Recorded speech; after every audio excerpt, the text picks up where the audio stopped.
Hare Krishna.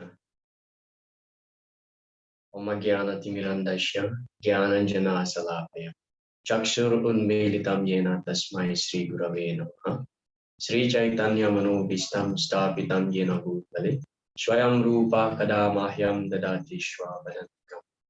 Vande Aham Sri Guru Sri Yuta Padakam Sri Gurun Vaishnavam Sri Rupam Shagrajatam Shagana Ragnatam Tam Tam Sajitam Sadvaitam Savadutam Parijana Saitam Krishna Chaitanya Deva Sri Radha Krishna Padan Sahagana Bhatta Sri Visakha. He Krishna Karuna Sindhu Dinabandhu Jagatpate Gopesa Gopika Kantha Radha Kantha Namaste Tapta Kanchana Gaurangi Radhe Vrindavaneshwari Vrishabhanu Stuti Devi Pranamami Priti Vancha Kalpatarubhyascha Vipasindhubhya Evacha Patitanam Pavanebhyo Vaishnavebhyo.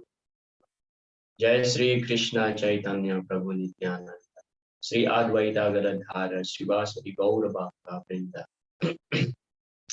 Hare Krishna Krishna Krishna Hare Hare Hare Rama Rama Rama Hare Mukam Karoti Vachalam Pangulam Hare Jat Kripa Tamaham Vande Sri Gurun Vinataranam Paramananda Madhavam Sri Chaitanya Katanchana Smrite Yasmin Duskaram Sukaram Bhavet Vismrite Viparitam Shat Sri Chaitanya Nana Samstra Vicharanai Kanipunau Sadharma Samsapakau Lokanam Hitakarinau Tribhuane Manyau Saranya Karau Radha Krishna Padaravinda Bhajana Nande Namata Likhau Vande Rupa Sanatana Raghuyuga Sri Jiva Gopala Vande Rupa Sanatana Raghuyuga Sri Jiva Gopala. I offer my respectful obeisances unto the six Goswamis, namely Srila Rupa Goswami, Srila Sanatana Goswami, Srila Raghunath Bhatta Goswami, Srila Raghunath Das Goswami, Srila Jiva Goswami, and Srila Gopal Bhatta Goswami, who are very expert in scrutinizingly studying all the revealed scriptures with the aim of establishing eternal religious principles for the benefit of all human beings. Thus, they are honored all over the three worlds and they work taking shelter because they are absorbed in the mood of peace. Sri Sri Radha and Krishna. Jai Sri Sri Goswami Ki Jai. All right. So this is well, I'm making a pre-recorded class, but it is live. So this is the continuation from our previous class, which was suspended due to bad connection and time limitation. So today we'll be discussing on the introduction of the Nectar of Devotion. So we flash back again to the preface of the Nectar of Devotion, where we discuss various topics like this Nectar of Devotion is the summary study of the Bhakti Rasamrita Sindhu written by Srila Rupa Goswami. And also we discuss like how Srila Prabhupada explained that finally this Nectar of Devotion is meant specifically for the devotees, for the devotees. So it does not mean that those who are not devotees should not read this book. No, but everybody can read this book, but especially those who are trying to be devotee, those who wanted to cultivate love of Godhead, Krishna Prem within their heart, so they must read this book, Nectar of Devotion. And in a lecture, Srila Prabhupada also mentioned that his Guru Maharaj, Srila Bhaktisiddhanta Saraswati Thakur, said to him that those who have taken initiation, those who already received Diksha, they must read this book, Nectar of Devotion, Bhakti Rasamrita Sindhu. Bhakti Rasamrita Sindhu. So Srila Prabhupada is giving the summary of this Bhakti Rasamrita Sindhu. So this Nectar of Devotion written by Srila Prabhupada is just like the Krishna book written by Srila Prabhupada for the 10th canto, the Srimad Bhagavatam. All right. So we will continue to the introduction of Nectar of Devotion.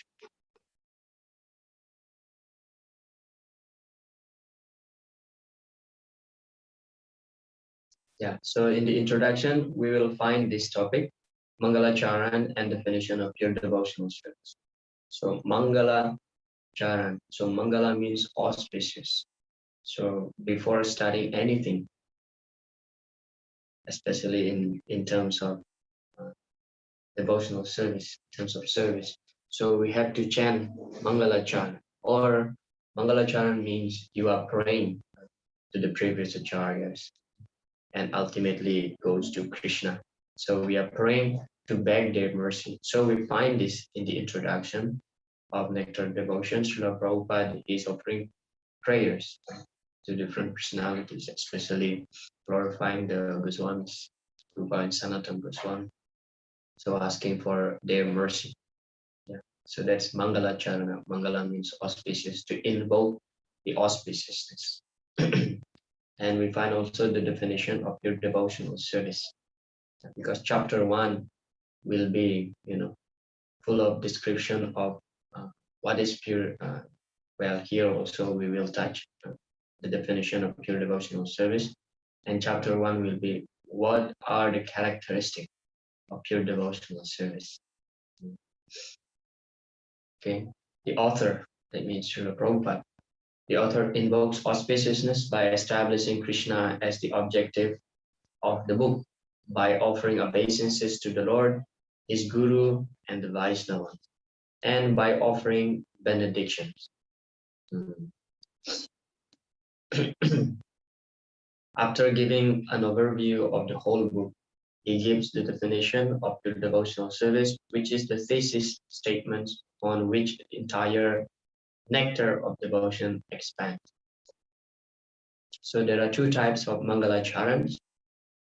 First one is that when you pray, asking for mercy, and then second is that when you give the benediction. This is also Mangala Charana. Charana means feet, lotus feet. So Mangala Charana. So we are seeking the mercy from the lotus feet of the higher authorities, Vaishnavas, to get their mercy, and in order to be regaining auspiciousness, in order to get the auspiciousness in our performance of devotional service. Right? So Srila Prabhupada writes, this is the first, in the first paragraph, invoking auspiciousness. Lord Sri Krishna is the supreme personality of Godhead, the cause of all causes, the reservoir of all rasas or relationship, which are called neutrality, passive adoration, subversive, friendship, parenthood, conjugal love, comedy, compassion, fear, chivalry, ghastliness, wonder, and devastation. So Srila Prabhupada is in the first place, like Srila Vyasadeva, offering obeisances and glorifying glorifying Lord Krishna, offering obeisances and glorifying Lord Krishna when he is writing the Srimad Bhagavatam. Om Namo Bhagavate Vasudevaya Janmad Yashaya Tunaya Ditaratasha Tejvavi Yashvara Dene Brahma Ridaya Adi Kavaye Mohyanti Atsuraya Tijo Varim Vinam Yata Vinimayo Yatra Tri Sargomasha Dhamna Shvina Sada Nirastwakam Satyam Param. So he's offering obeisances to Vasudeva Krishna, Supreme Personality of Godhead. He's the Satyam Param Dimahi. Is the supreme absolute truth. So similarly also like this in the introduction, Srila Prabhupada writes, glorifying Krishna, his position, Krishna, as the Supreme Personality of Godhead. And specifically, he is the Amrita Rasa, what is that? Akila, what do you call this? Akila Rasa Amrita Murti. Akila Rasa Amrita Murti. He is the form, the reservoir of all rasas.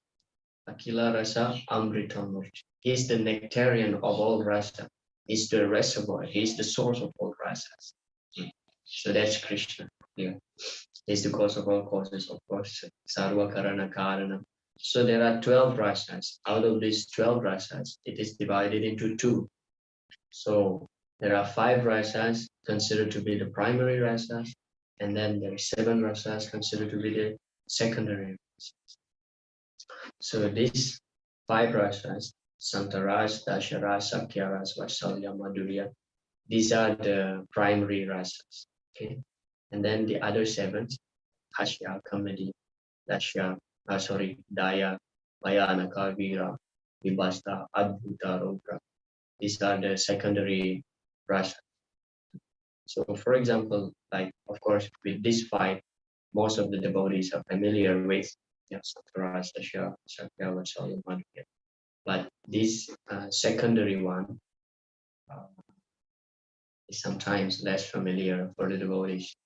So these are the rasas which are considered to be secondary.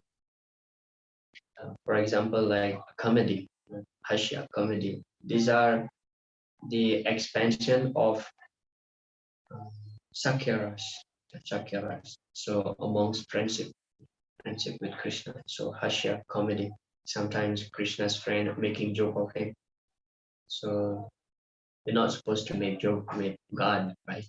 But in the friendship relationship, so we can make joke, and this is the rasas, comedy. And for example, like any other rasas, actually, they are the expansion of these 5 main rasas. They come out from these 5 main rasas. For example, like in the parenthood, Vatsalya rasa, in the parenthood, sometimes this fear appear. Yeah, Bhayanaka, Bhayanaka appear from the Vatsalya. Just like how Mother Yasoda, she was in anxiety when something happened to Krishna. For example, like when Krishna eats dirt, or when Krishna was attacked by Putana. So as mother, she would be in such an anxiety, would like to protect his son. And they bathe Krishna with Panchagavya in order to protect Krishna. Of course, Krishna is the supreme protector. He is the supreme protector. But in that mood, in the Vatsalya mood, the devotees wanted to protect Lord Krishna. So Bhaya here refers to the anxieties to protect Krishna. If something happens, something may go wrong to Krishna, something like that. This kind of fear and wonder, like this. Arjuna was struck with wonder when Lord Krishna saw his universal form. So that happened in the Dasharas. So wonder comes from Dasharas. Of course, Arjuna's relationship in the beginning, before he accepted Krishna as his guru, they were friends. But as soon as he accepted Krishna as his guru, and when Krishna saw the universal form, so that rasa between Krishna and Arjuna is changed now into Dasya, into servitorship, more obedient like this. All right. Srila Prabhupada writes, let us offer our respectful obeisances to all the great devotees and acharyas, holy teachers, who are compared to shark in a great ocean of nectar, and who do not care for the various rivers of liberation.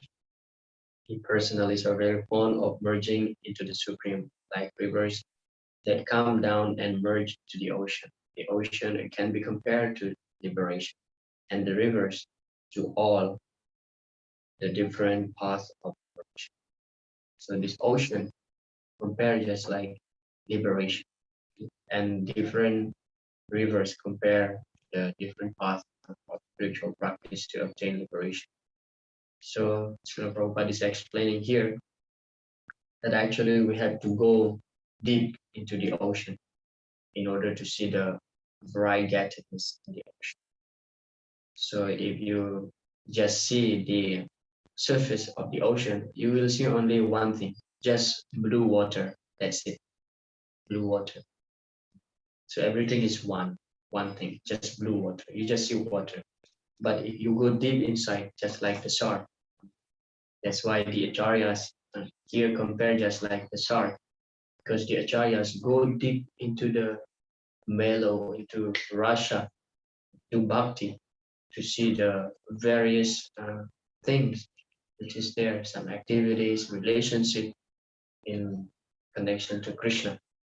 Rather, the Mayavadi, they just be satisfied simply merging Brahman impersonalist concept. This is the goal that the Mayavadi has. But the devotees, we have to go deeper to the ocean.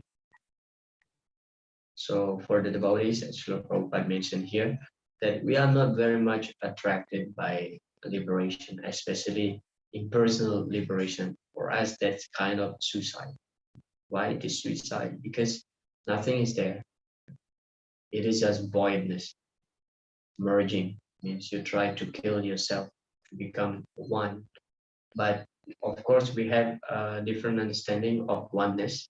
Oneness in the mood, in the service, in goal to please Krishna. Krishna is pleasing the devotees like this. So yeah, the Srimad Bhagavatam also explained that in the third canto, in the Kapila Siksha, we will find that verse.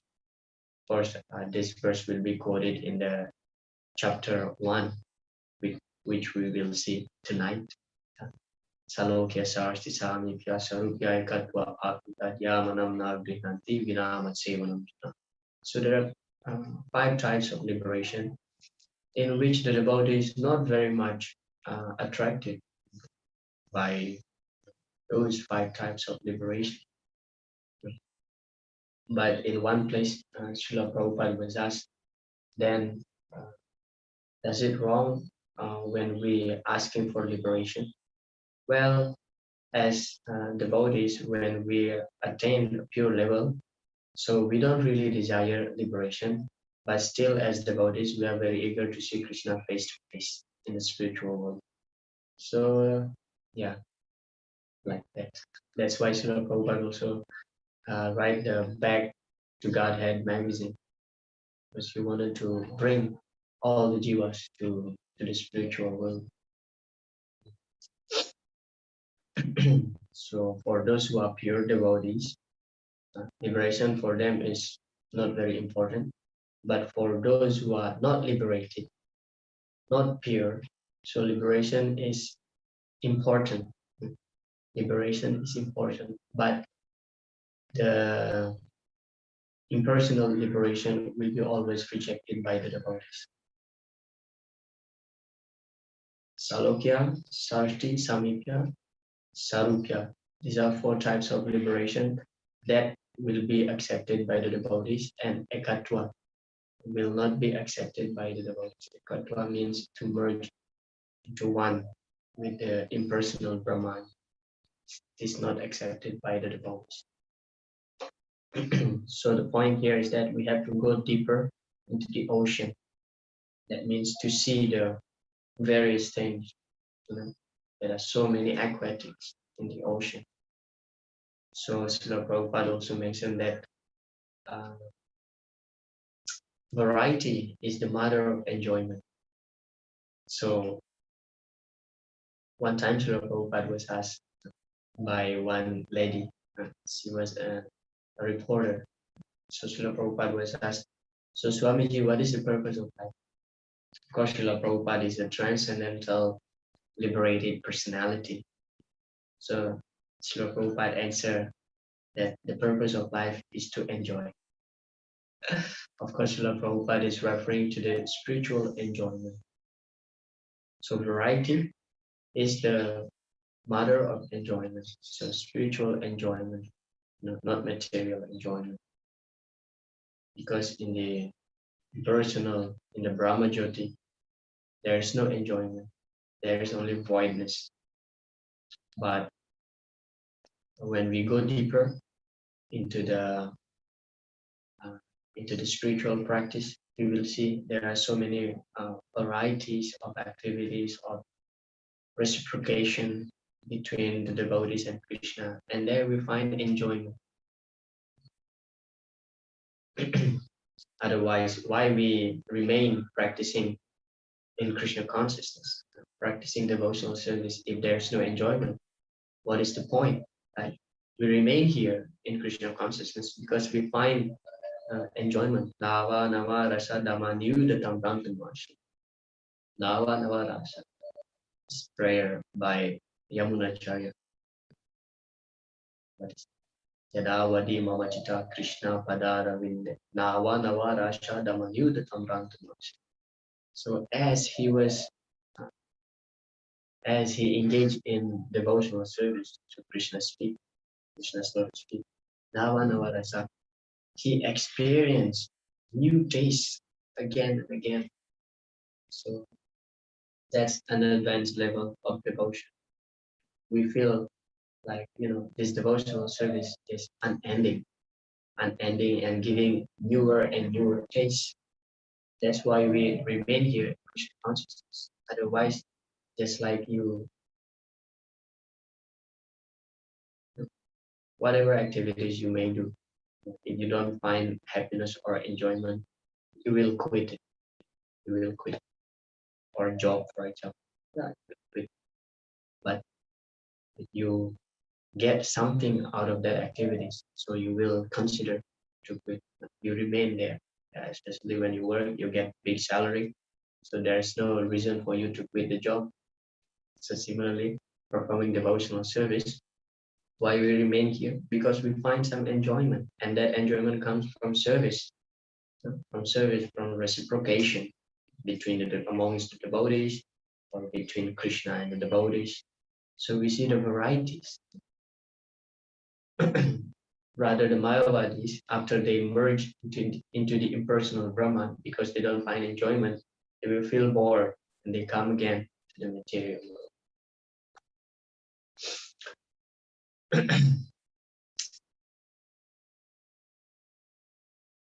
The authorized description of bhakti or devotional service following in the footsteps of previous acharyas can be summarized in the following statement by Srila Rupa Goswami. This is the definition given by Srila Rupa Goswami about pure devotion. First class devotional service, or Uttama Bhakti, first class, is known by one's tendency to be fully engaged in Krishna consciousness, serving the Lord favorably. Anukul, this is favorably serving Krishna. Purport is that one may also be in Krishna consciousness unfavorably, but that cannot be counted as pure devotional service. What does it mean, being in Krishna consciousness unfavorably? Well, the example is just like Kamsa. He was 24 hours Krishna conscious, 24 hours by 7. All the time was Krishna conscious, thinking about Krishna.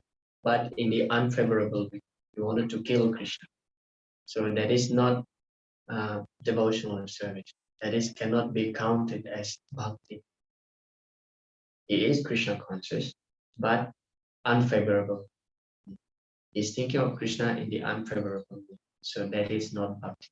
Yeah, bhakti means when you absorb in Krishna in the favorable way. You want to serve him, you want to please him, you want to offer something to him. Pure devotional service should be free from desire for any material benefit or for sense gratification, as these desires are cultivated through fruitive activities and philosophical speculation. So we'll come to that very famous verse from the Bhakti Rasamrita Sindhu. Anya Vilashita Sunyam Dhyana Karma Dhyana Vritam Anukulyena Krishna Anushilanam Bhakti. So this is the definition of pure devotional service given by Sri Rupa. When first class devotional service develops, one must be devoid of all material desires. Knowledge obtained by monastic philosophy and fruitive action. The devotee must constantly serve Krishna favorably as Krishna desired. So sunyam means devoid. Anyabilasita sunyam means devoid all material desire. Sunyam. Then gyan. We have to be free from gyan. Gyan here refers to the philosophy which leads us to the impersonal conclusion. That's the gyan, the person. Karma means karma kanda, fruitive activities. We have to be free. And then anukul, anukul means serving Krishna favorably. And that is called bhaktir uttama. This is the first class. Tama means ignorance or darkness. And uttama means beyond darkness.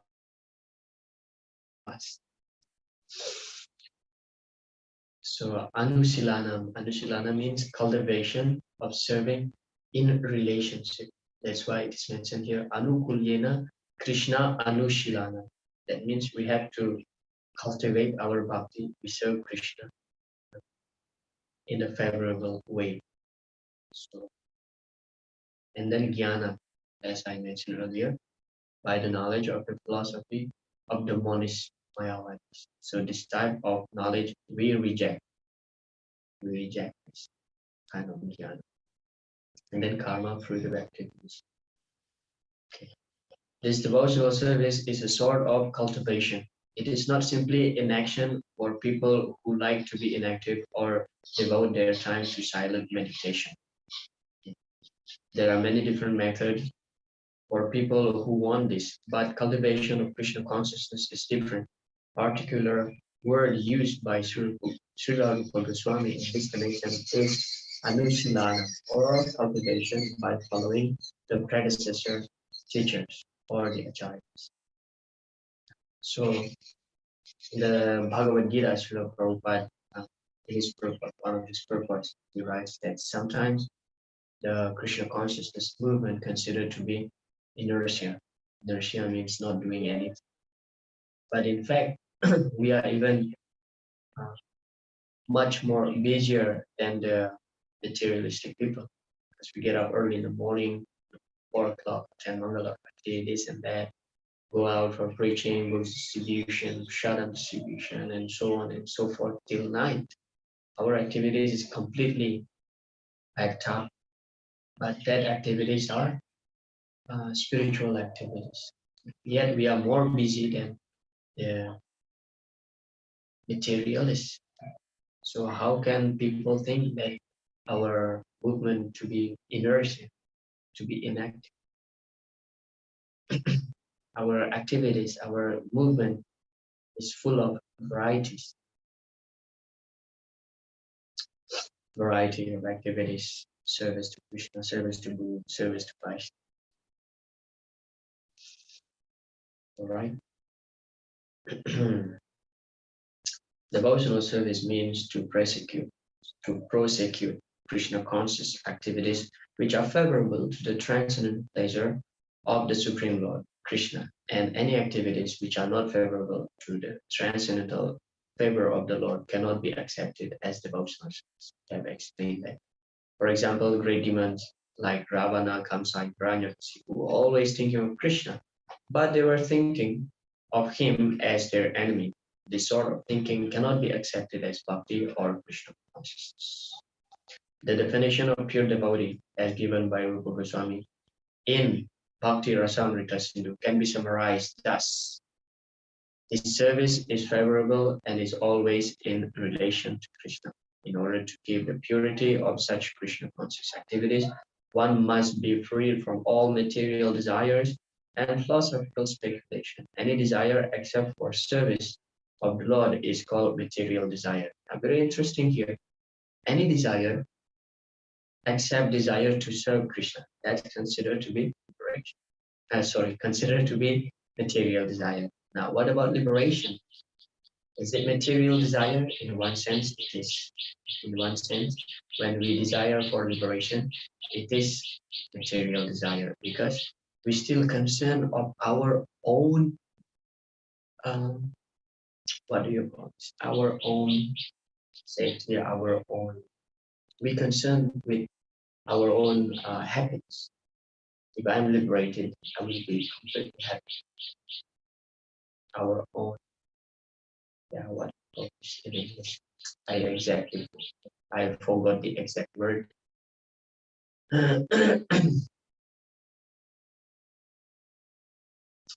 Our own happiness, our own safety. We concern, we become somehow, some way or other, we become selfish. So we are concerning our too much to ourselves. So that's when we desire liberation. In one sense, it is very subtle. In one sense, desiring liberation is also a material desire, because as Srila Prabhupada mentioned here, any desire uh, apart from desire to serve the Lord, that is material desire. That's why Sri Chaitanya Mahaprabhu prayed in the Sixth Astakam, Mama Janmani Janmanishwari Bhavatad Bhakti Ahaitaki. So birth after birth doesn't matter. I have to come again here. As long as I'm engaged in your service, that's fine. Janmani Jan.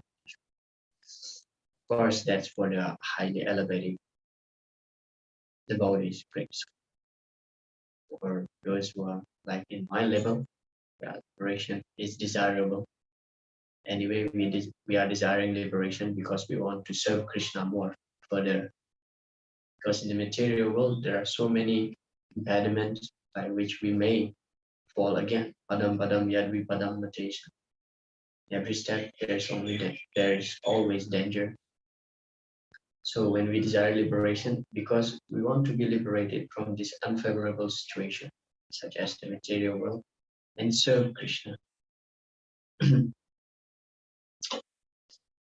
But still, it is not condemned.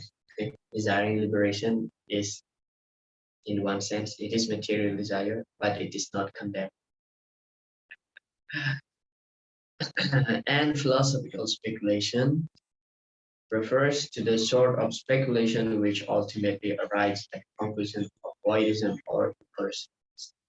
It's clear. As soon as we say cultivation, we must refer to activity. Without activity, consciousness alone cannot help us. All activities may be divided into two classes. One class may be for achieving a certain goal, and the other may be for avoiding some unfavorable circumstances. So these are the first two characteristic symptoms of fully surrender, saranagati. Yeah, anukulyasa sankalpa, pratikulyasa varja. To accept whatever favorable and reject or avoid what is not favorable, whatever not favorable.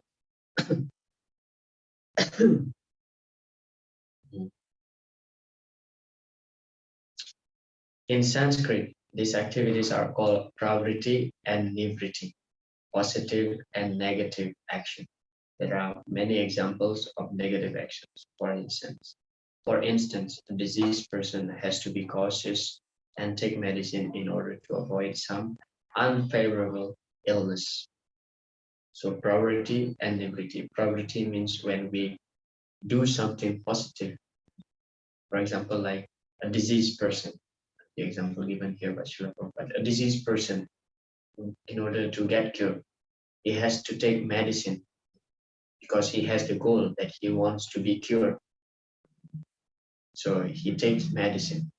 And then nivriti, the negative activities, is he has to avoid. For example, doctors say you don't do like this, don't eat this, your diet is like this, avoid this. So there is something that we do and something that we avoid. This is called pravriti and nivriti. Okay. Okay, this is last slide, a quotation from Srila Prabhupada's lecture. Bhakti means service with some taste. Taste, swadu swadu pade pade. Munaya sadhu Kristo ham bhavat below kamakalam. Kita Krishna samprasno, Natma suprasida. Vayam tuna vikripyama utama sloka vikrame. Yachrinvatam rasa jnanam swadu swadu pade. So we found this in the Srimad Bhagavatam first, that the sages in Naimisaranya, headed by Sonaka Muni, they were asking Sutta Goswami to narrate the pastime of the Lord, because swadu swadu padi padi, the more they hear, they relish again and again. They relish again and again. This is called taste, just like when you love to eat something, for example, gulab jamun or pizza, whatever, because you get the taste. When somebody is inviting you, let's have some pizza, let's have some gulab jamun, you definitely will go. You will not reject, because you have get the taste. You get the taste and you like it. Right? So this is devotional service. So we are performing devotional service. We continue because we get the taste, as I explained earlier. In the Srimad Bhagavatam, it is said, Swadu Swadu Pade Pade, the more you serve, the more you relish the taste. Without relishing taste, nobody can render devotional service. It is practical, Swadu Swadu Pade Pade, in every step.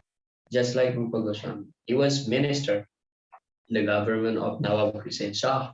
So materially, he was getting honored, money, therefore he was attached.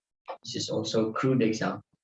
So he resigned from the government post and he joined Chaitanya Mahaprabhu. So unless he tasted something better, how could he give up his government service? There must be some taste. So that is being explained here. Visaya vinivartante nirahara shadekha rasavajam rasopyasha param vishtva. Second chapter of Bhagavad Gita explains that the taste for material enjoyment will remain in our heart because we've been enjoying for many lifetimes, the samskara. But param drishtva nivartante, you can give up this lower taste by experiencing the higher taste. So the example here, just like people, he got all types of opulence, enjoyment, because he was serving the Nawab, well, whatever he wants in terms of materially speaking. Materially speaking, whatever he wants, he'll get it. But he resigned. Why he resigned? Because he has get something spiritual. So that's the end of this presentation. And just to wrap up, so this introduction mainly about the Mangalacharan. Srila Prabhupada is praying to the previous acharyas, to his spiritual master, to Lord Krishna, in order to get their mercy to write this book, and also Srila Prabhupada giving the blessing for those who read this book. They will cultivate Krishna Prema Bhakti within them. And we find the introduction of Srila Prabhupada giving the definition of what is pure devotion service. And in the chapter 1, we'll discuss about the characteristic of pure devotional service. So thank you all very much. And if you have some question, you can ask in the beginning of our today's class, which will be in the evening Indian time, 6:45. Hare Krishna. Vanchakapatubhyascha kripasinduvyascha patitanam pavanebhyo Vaishnava